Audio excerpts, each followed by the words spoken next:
Hey, what's up everybody? Welcome back to the channel. Today I'm going to be telling you about exactly what I think you should pack for a looped ultra marathon, maybe a backyard ultra style where you're coming back to one location every couple of miles. Yeah, let's just get straight to it.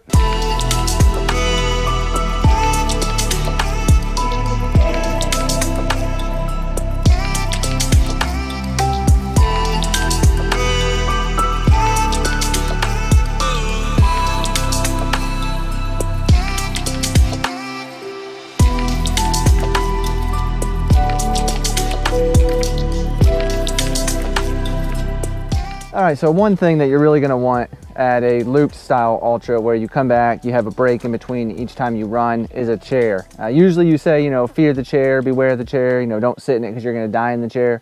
But in a backyard style or a looped ultra where you go out every 45 minutes to an hour, maybe you got a 10-minute break, but you really wanna get those feet up, get them elevated, rest them, and this kind of chair is perfect for that. Also, to go along with that, a blanket. If it's cold outside, you really want to wrap up and stay warm because you are going to chill down in between sessions very quickly. By the way, if you're finding this video helpful, I would really appreciate it if you would go ahead and give that video a thumbs up and click like. That would really help the video out. All right, now moving on towards the aid side of the setup. Again, I'm not going to cover any kind of nutrition, hydration aspects of what I think you should eat. That's for you guys, but what you should have set up though, is a couple things here. We got a cook stove. I don't have the propane hooked up, but this is to cook your own food. So if you have something specific you want, you need to be able to cook that. So that and maybe a tea kettle to warm up some water is a great idea. Moving over here, we've got just a simple 5-gallon cooler. I like to have my own water source at the place. I don't want to have to go over to the main aid station tent if it's, a little walk away. This way I can mix my own tailwind or whatever I'm using right here on the spot. A speaker is also a great thing to have. Maybe you got crew that's going to be hanging out for a while, helps them stay entertained a little bit, and also helps you too when you come back in to get some more motivation. So Bluetooth speaker is a big thing. Go along with that, this is a battery pack. This thing can jumpstart a car, but it can also charge cell phones, Bluetooth speakers, power some LED lights to go inside the tent as well. So that's a thing that I must have as well. Go along with the water, something simple like a shaker bottle to mix up those drinks. And then over here we've got the cooler. You got to have a big cooler to store all of your food, whatever it is you're going to need to eat. So I've got a big like 70 quart or whatever it is here. This is just a Coleman, but any kind of cooler will do. And the more stickers you have, the faster you'll be at your race. It's proven science. And then down below here, I also have my own first aid kit. Obviously at the race there's going to be first aid available. I like to have something at my aid station or my own tent. Specifically for me, I know what's in it. I packed it. So I know if I need something, it's going to be in there. And if not, then I can go to the aid station, go to the RD, find out what I might need from them.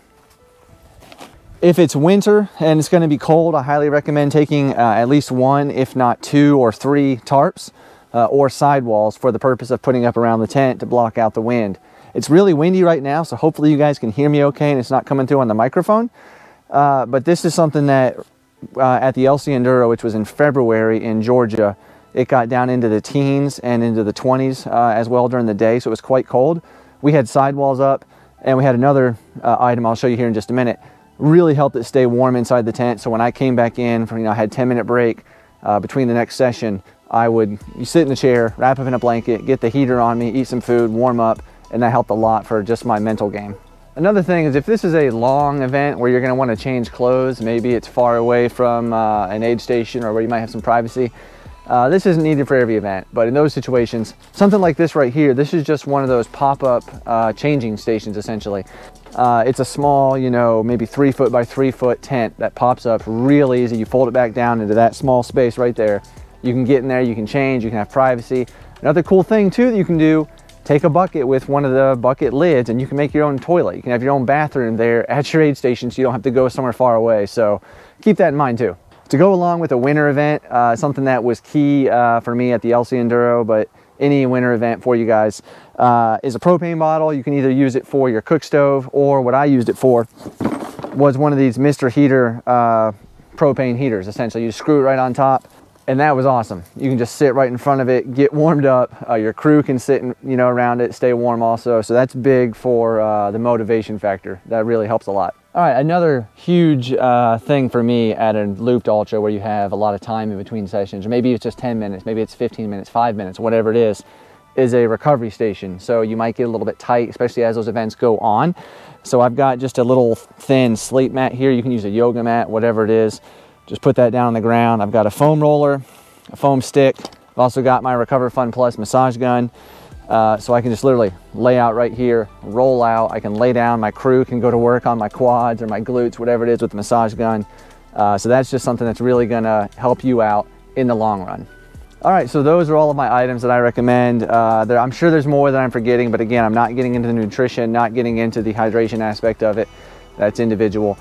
And I also want to talk about like a backyard style ultra where it's going to go on as long as the competitors are going. So, you know, a big aspect of that, and this was proven to me at the LC Enduro, is the psychological warfare.